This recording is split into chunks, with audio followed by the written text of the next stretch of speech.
Olá a todos! Para quem não me conhece, meu nome é Rafael Guerra, sou terapeuta integrativo e ajudo pessoas a se livrar da azia e refluxo em até 15 dias, sem medicação e sem dietas radicais.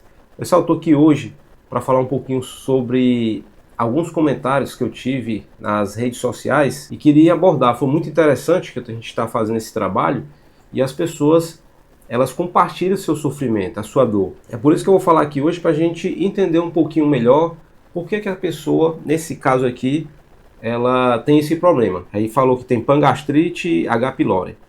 Comecei o tratamento, ela botou, me sentia morrer todos os dias. Minha pressão baixava muito depois do tal tratamento. A minha situação piorou. Aí ela coloca assim, ó, estou sofrendo com queimação. Final de julho tive um resultado de endoscopia que atestou esofagite erosiva grau Los Angeles. Geralmente esse grau Los Angeles tem A, B, C e D. O A é o mais leve e o D é o mais severo. Ela não colocou, mas não interessa, né? Aí botou que está com pangastrite e H. pylori. Comecei o tal tratamento. Me sentia morrer todos os dias. Minha pressão baixava muito. Depois do tal tratamento, minha situação piorou. Comecei a sentir dores abdominais intensas, inchaços, dores de cabeça. Simplesmente minha vida ficou de ponta cabeça. Antes da endoscopia, não senti o que estou sentindo agora. Sempre fiz a endoscopia. Ela colocou, pois como tem o DRGE, o que é que significa DRGE? É doença do refluxo gastroesofágico. Desde sempre, né? Que ela falou que sempre teve isso. Nunca deu nenhum desses resultados, exceto na época da pandemia, que fui diagnosticada com pangastrite. Mas tratei, e outras vezes já estabilizada. Tenho dificuldade de digestão, alguns alimentos demoram a serem digeridos, carne vermelha, volta tudo, algumas frutas e verduras. Estou esperando a consulta para ir novamente ao gastro. Interessante, né, pessoal? Primeiramente, obrigado por você que compartilhou. Não vou falar o nome porque eu não falei com a pessoa, mas fico feliz com o seu comentário, foi muito bom. E vamos comentar, tá? Vamos separar aqui por partes. Ela informou que continua tendo o refluxo, né? Ou seja, ela continua sentindo a queimação. No final de junho, ela teve esse resultado, né, que foi atestado como esofagite erosiva grau A de Los Angeles, né? Esse Los Angeles é porque o pessoal da comunidade médica, eles começaram a fazer uma discussão a nível mundial sobre essas doenças do trato do refluxo esofágico. Então, como esse evento aconteceu em Los Angeles, eles deram o nome dessa doença, justamente pelo local do exame que eles fizeram. Então vamos lá, pessoal. É muito interessante, eu queria falar aqui com você uma abordagem que a gente tem que entender lá do começo porque é que a gente está sofrendo com esse problema. No caso aqui da senhora aqui, que ela está sofrendo com esse problema. Eu, por exemplo, também passei por isso e lá atrás eu não entendia por que eu sentia tanta queimação. Em detalhe, pessoal, todo esse problema começou a partir dos meus 17 anos. Entre 16, 17 e foi até os meus, se eu não me engano, os 27, 28 anos, 30 anos por ali. Eu fiquei sofrendo muito com isso daí. Eu não entendia. Às vezes eu terminava ali de almoçar, aí ficava aquela sensaçãozinha que estava queimando. Era bem leve, mas eu sentia.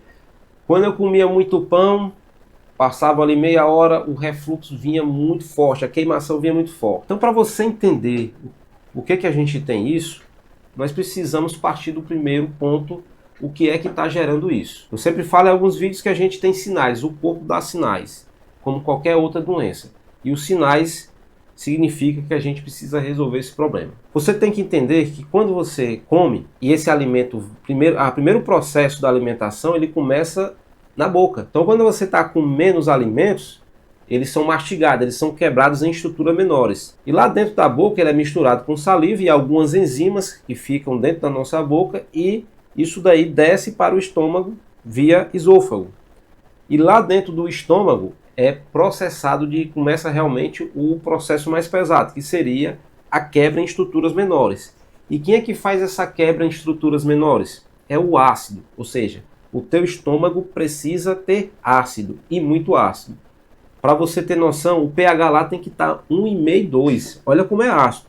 Não é à toa que, se você observar muitos exames, quem já fez endoscopia sabe que a parede do estômago, ela tem uma proteção, que é a mucosa gástrica. Então aquilo ali serve para proteger o teu estômago, coisa que o esôfago não tem. Se você tem uma deficiência disso, Aí a gente vai entrar em vários outros detalhes, por que você tem a deficiência. A gente não vai falar aqui nessa aula nós vamos falar só sobre esse problema particular. Se você tem essa deficiência, você vai ter problema para quebrar os alimentos dentro do estômago.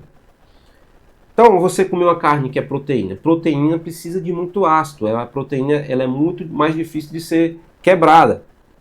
Então, a acidez tem que estar muito elevada para que você quebre carnes, gorduras.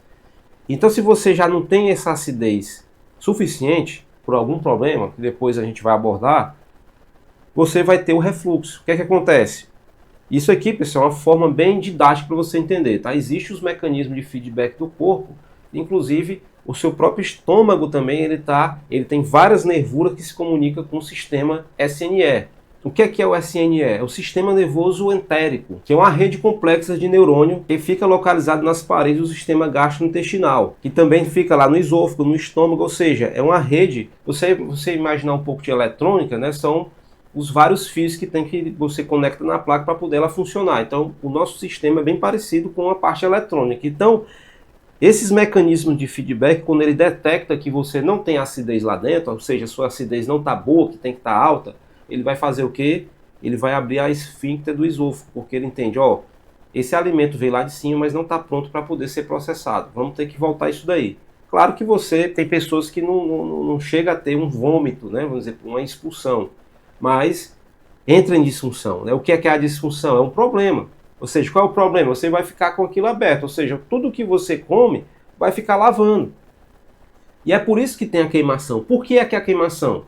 A queimação ela vem justamente porque aquele conteúdo do estômago, quando ele volta para o esôfago, ele queima. Mas você diz assim, mas Rafael, você não falou que o problema de azia e refluxo é por causa da falta de ácido? Sim, a quantidade de ácido suficiente. Lá dentro tem que estar 1,5, 2.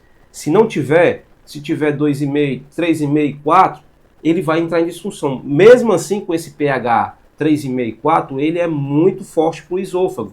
O esôfago, ele tem ali a parede dele revestida, quer dizer, ela não é revestida e o pH ali é 6,5, em torno de 6,5. Então, quando esse conteúdo de 4 cai em cima de um pH de 6,5, você sente ardência. Não pelo excesso de ácido, porque lá dentro, onde é que tem que estar o excesso de ácido? Dentro do estômago. Não a sua válvula do esôfago abrir e isso ficar emendando o estômago com o esôfago. E é por isso que tem toda a disfunção. Então você deu para entender que o que acontece é isso. Quando a gente tem esse pequeno detalhe, e essa informação, pessoal, eu demorei tanto para descobrir, você não imagina o tanto de processos que tem envolvido nisso. Então, nesse processo de deixar a sua válvula entrar em disfunção, essa acidez fica voltando, principalmente quando você vai dormir ou se deita, aquilo começa a lavar e vai criando erosão. É por isso que aqui no caso, né, no caso desse comentário, ela sente a queimação. E tem um detalhe, geralmente, quanto mais velhos ficamos, menos ácido a gente produz no estômago. Porque as células parietais, você tem que entender assim, só para um detalhe, as células parietais elas são especialistas na formação do ácido clorídrico. E essa formação do ácido clorídrico, essas células, você precisa só entender como é que funciona o mecanismo das células. As células elas recebem instrução, muito parecido com os operários que trabalham na construção civil. Você tem um pedreiro e tem o engenheiro. Para o pedreiro executar a obra, ele precisa da informação do engenheiro.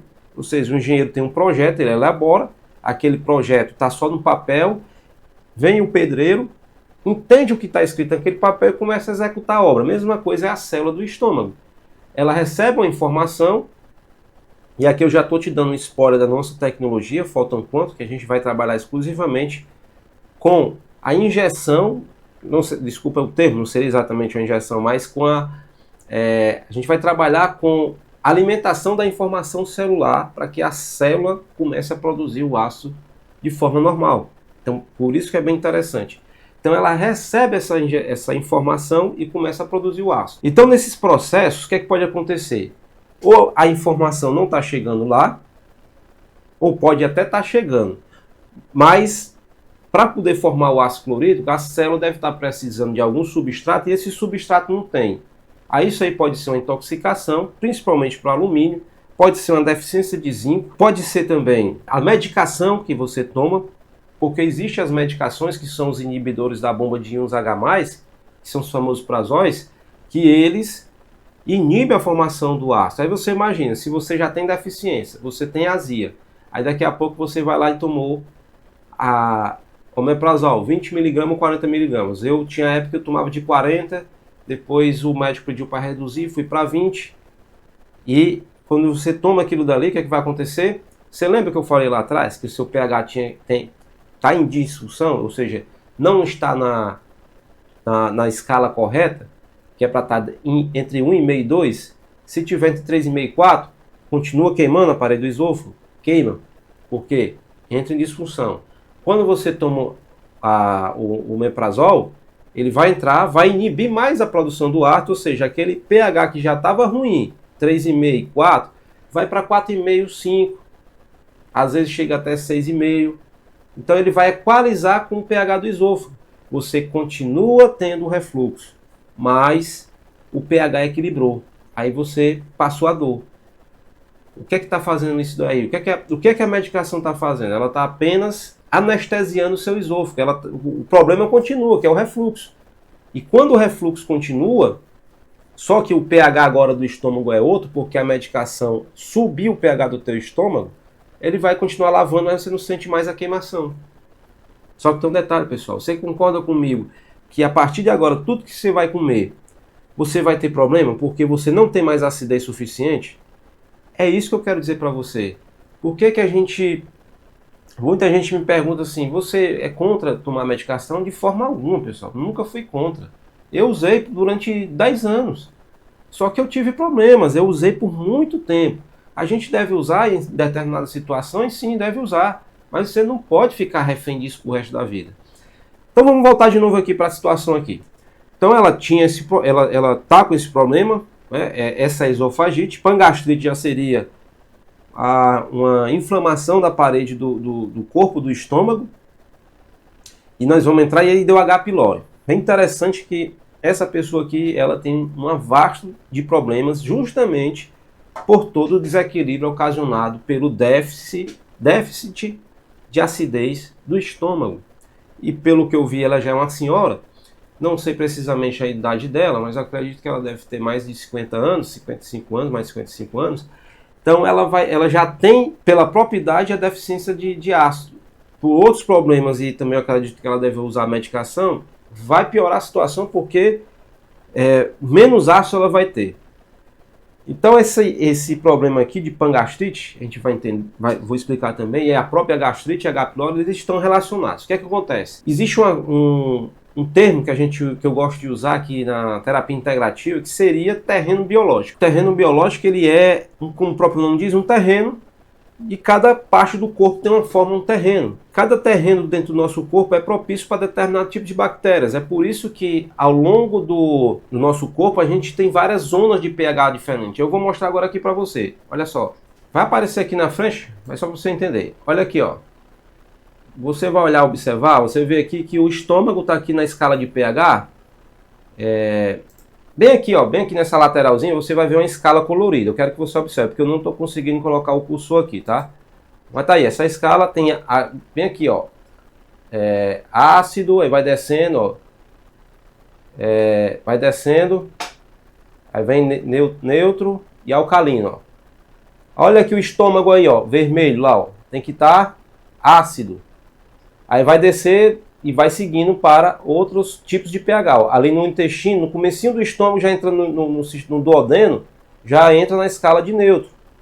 E vai descendo mais e vai ficando mais neutro. Ou seja, você pode ver, de acordo com essa ilustração, que cada parte do nosso corpo, nosso sistema digestivo, ele tem uma escala de pH. E aquilo tem que ser respeitado. Então, quando você tem ali um pH, você tem uma disfunção na produção do ácido clorídrico, você já desequilibrou aquele terreno biológico do estômago. Então, quando você desequilibra o terreno biológico do estômago, devido à acidez, você cria um ambiente propício, ou seja, um terreno biológico para outro tipo de bicho viver lá, que são bactérias nocivas. E um detalhe, lembra que eu disse para você, que eu já falei em muitos vídeos, que você precisa ter uma acidez bem alta dentro do estômago, justamente para neutralizar patógenos. O que é patógeno? É bactéria, protozoários, ovos de vermes. E com certeza, eu vou já passar, para você que vai assistir esse vídeo até o final, eu vou passar aqui um negócio interessante para você ver no seu exame de sangue, tá? Quem tiver feito ultimamente, eu vou já passar, então fica até o final que eu vou dar isso aí como bônus nessa aula. Esse terreno biológico do estômago, devido à quebra da acidez, ele vai ser propício à formação da H. pylori, que são bactérias, não diria nem patógenas, né, mas porque a própria H. pylori ela é encontrada naturalmente no sistema digestivo. Devido à acidez, a disfunção da acidez, ela acaba se proliferando de forma normal em outros pontos. Então você não tem só a H. pylori, você tem outras bactérias nocivas. Então quando você tem uma bactéria lá na parede do estômago, aquilo inflama. É a própria reação do corpo para poder debelar aquela infecção por H. pylori. Ou de outros patógenos também, ou os dois também ao mesmo tempo. Então você pode ver que é bem interessante. A gente pode até fazer uma analogia a um terreno que você vai produzir uma determinada cultura. Se aquele terreno ele não tiver com acidez suficiente, se ele não tiver com os minerais suficientes, se ele tiver sujo com metais pesados, o nosso corpo acumula muito metais pesados e toxinas devido à nossa alimentação. Tudo isso daí vai fazer um terreno biológico ser propício à proliferação de bichos indesejados. Tudo por causa da acidez, ou seja, a acidez ela abriu um campo, ela abriu o terreno para outros bichos viver lá que não só os necessários. Eu acredito que você saiba que a gente tem mais bactérias do que células no nosso corpo e elas são benéficas para a gente. Nesse comentário dessa pessoa que botou aí na nossa rede social, a gente olha o tanto de informação que eu já passei para você. E a gente vai continuar aqui, ó.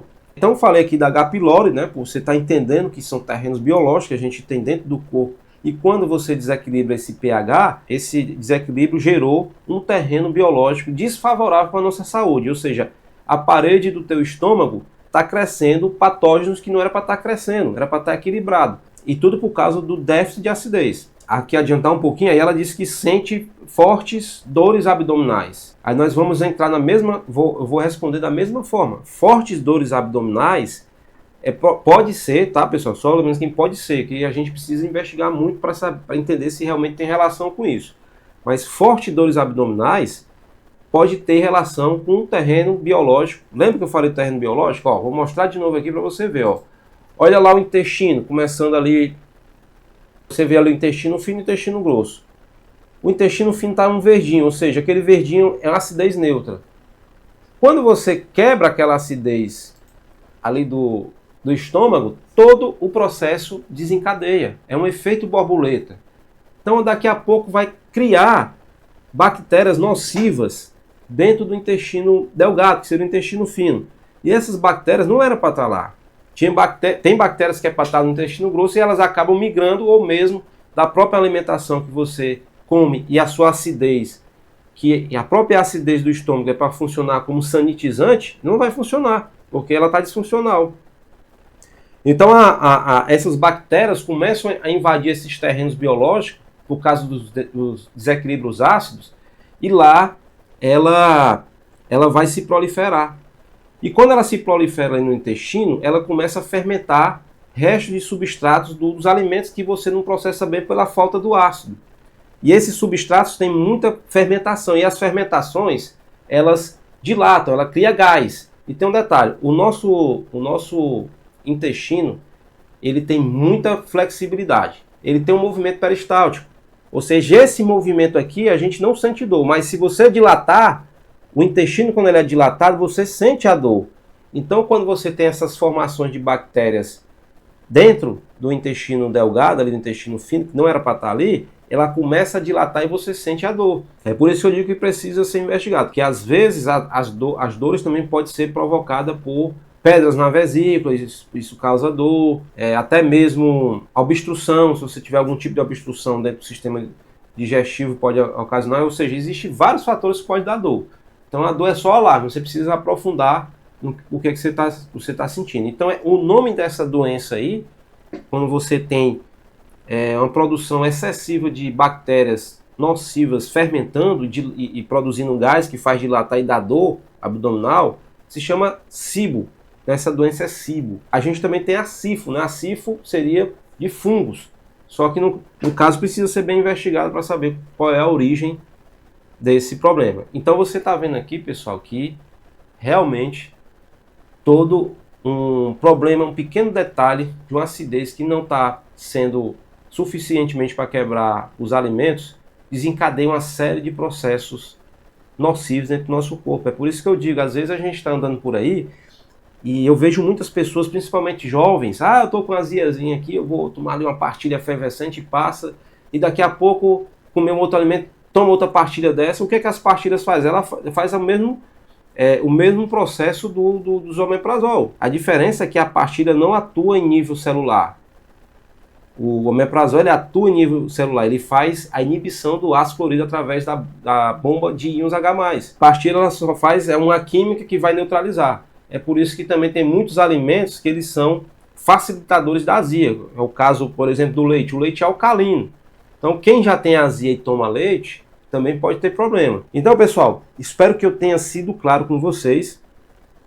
Quem quiser comentar aí, pode comentar que eu vou arrumar um tempinho para a gente conversar sobre cada problema que tem aqui. Outras pessoas também colocaram seus problemas. Muita gente reclamando, dizendo que parece que não tem solução, mas tem solução, pessoal. No meu caso, eu passei 10 anos e fiquei tão cansado daquele negócio de entrar dentro do consultório, marcar endoscopia, e tudo isso gastando dinheiro, pessoal. A gente gasta dinheiro com essas coisas. Você tem que marcar lá, pagar o atendimento do médico. Daqui a pouco você vai ter que pagar um exame de endoscopia. Hoje um exame de endoscopia é R$600. Eu não sei de onde, depende da sua região. Um atendimento médico é 350, depende também da sua região. Aí lá vai mais um tempo. Aí ele passa uma medicação, e lá vai você tomar mais um mês, 2, 3 meses essa medicação, volta lá para o consultório, mais R$350, e lá vai fazer mais outra endoscopia para saber se resolveu alguma coisa, e lá vem de novo o mesmo resultado. Ter que continuar tomando o omeprazol. Enfim, aí você vê como a gente sofre, e a gente fica realmente sem esperança. Então é por isso que eu estou aqui, pessoal, para ajudar, e já era para eu ter feito isso há muitos anos. Alguma coisa estava falando no meu ouvido, faz esse negócio, você precisa passar isso para mais gente. E todo dia isso me perturbava, porque eu não queria. A maioria das pessoas tem problemas de autossabotagem. Eu me autossabotei muito para chegar até aqui, para estar gravando conteúdos para vocês. Você acha que é fácil? A gente monta aqui um cenário, a gente gasta dinheiro com câmera, para trazer a melhor informação para você. A gente tem investimento nisso, tem tempo. Isso gasta muita energia, pessoal, não é fácil. Não é só pegar um celular e falar qualquer coisa por aí. Eu tenho aqui 10 anos de estudos que eu me formei em terapeuta integrativo. E é por isso que Deus pediu para mim que faça esse negócio para ajudar mais pessoas. Eu vi até muitas pessoas aí desiludidas. É só mais uma pessoa que está falando pela internet, promessas vazias. Eu não estou aqui, pessoal, para falar promessas vazias. Eu estou aqui para ajudar vocês. Se esse conteúdo faz sentido para você, show, nós vamos caminhar junto. E eu vou até o final para ajudar você a se livrar desse negócio, porque eu sei como é chato. A gente perde a concentração, a gente fica naquele negócio, não pode mais comer o que gosta. E hoje eu como praticamente tudo, pessoal. É claro que eu não como exageradamente, mas eu como um pão, tomo um café, tomo um salgado no meio da rua também. Eu vou para a praia, às vezes tomo uma cervejinha de leve, não tenho problema nenhum. Então o que acontece? Eu voltei até a minha vida. Antigamente era só nesses consultórios e aquela restrição. Você recebe uma tabela desse tamanho com tudo aquilo que não pode comer. Tá certo, pessoal? Então espero que você tenha gostado desse conteúdo e peço para você se inscrever. Se inscreve aí nas nossas redes sociais, tá? Tem um botão aí embaixo, entra aí na nossa página do Facebook, Rafael Guerra Terapeuta Integrativo, ou do Instagram, que é Rafael Guerra 84. Você vai lá, curte o nosso conteúdo, se inscreve, tá certo? Então não perde tempo, se inscreve para você estar acompanhando mais conteúdos como esse daqui. E, conforme prometido, eu tinha falado ali no começo do vídeo que eu ia apresentar para vocês um detalhe no exame de sangue, que você pode olhar, ele é um norte para dizer se você tem parasita ou não. Eu diria, pessoal, que mais de 95% das pessoas que têm deficiência do ácido clorídrico têm parasitas intestinais. O último exame de sangue que você fez aí, e você vai olhar, vai procurar os eosinófilos. Se ele tiver acima de 3%, tiver 3,5%, 4%, 5%, 6%, 7%, então já é um indício que você tem parasitas, tá? Então depois eu vou fazer outros vídeos, a gente vai falar sobre parasitas, como a gente faz para eliminar os parasitas, principalmente atrelando a tecnologia Photon Quantum para a gente poder eliminar parasitas. Aí você diz, essa tecnologia também ajuda a tirar parasitas? Ajuda, tá certo? Então eu espero que vocês tenham gostado, por aqui eu fico e até o nosso próximo vídeo.